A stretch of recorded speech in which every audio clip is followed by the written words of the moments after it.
আল্লাহ বলতেছে বান্দা টেনশন করিস না, যেই দুনিয়ার মানুষদের জন্য কষ্ট পেয়েছিস, যারা কষ্ট দিয়েছে, তোরা কষ্ট দিয়ে তোকে বিদায় করেছে, টেনশন করিস না, কোনো টেনশন করিস না। তুই যখন দুনিয়া ছাড়বি তোকে মেহমানে আলা বানিয়ে তারপর কবরে দিব, কবরও তুই টেনশন করিস না যে একা অন্ধকার কবরে কেমনে থাকবি। আমার নবী রাহমাতুল্লিল আলামিন তোকে রিসিভ করতে আসবে। আমার নবী বলবে টেনশন নিস না উম্মত, আজকে বস। মান রাব্বুকা মা দিনুক মা কুনতা তাকুলু ফি হাক্কি হাযা রাজুলানি মুহাম্মাদি। তিনটা প্রশ্ন মুনকার নাকির যখন করতে থাকবে তখন আপনি ঘাবড়ে থাকবেন যে আজরাইল আলাইহিস সালামের চেহারা দেখে আপনি খৌফে শেষ হয়ে গিয়েছিলেন, এখন ভয় আপনি আতঙ্কিত, কেউ নাই অন্ধকার কবরে কি করব। তখন দেখবেন আমার রাহমাতুল্লিল আলামিন নবীর হারা মুবারকের কারণে কবরটা নুরানি হয়ে যাবে।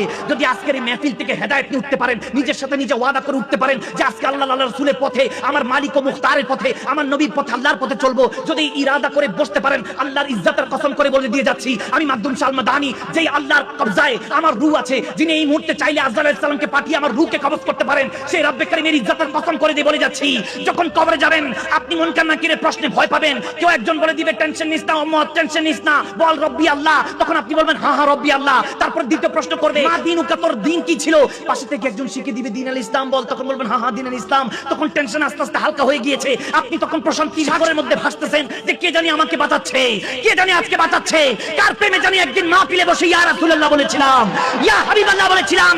তখন মুনকার নাকির বলবে যে এতক্ষণ তোরে বাঁচাচ্ছিল, বল মা কুনতা তাকুল ফি হাক্কি হাযা রাজুল লি মুহাম্মাদি, এই মুহাম্মদ আরবি সম্পর্কে তোর কি তাকুল, তোর ধারণা কি ছিল? কি মিম্বরে রাসূলে বসে মানুষের মতো বলেছিলি, না ইয়া রাসূলুল্লাহ বলেছিলি, না ইয়া হাবিবাল্লাহ বলেছিলি?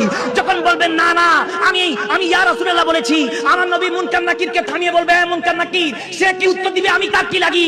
সে আল্লাহর নামাজ ছাড়ে নাই, আমি নবীর দ্বীন ছাড়ে নাই, আমি নবীর আহলে বায়াত সাহাবাদের আদর্শ ছাড়ে নাই, ওলি আল্লাহদের পথে চলেছে আমি নবীকে পাওয়ার জন্য, দেখার জন্য। আজকে আমি নবী নিজে বলতেছি, সে কি বলবে আমি তার কি লাগে? আমি বলতেছি আমার গোলাম হয়, আশিক হয়, উম্মত হয়, তাকে বেহেশতের নেয়ামত দিয়ে দিয়েছি।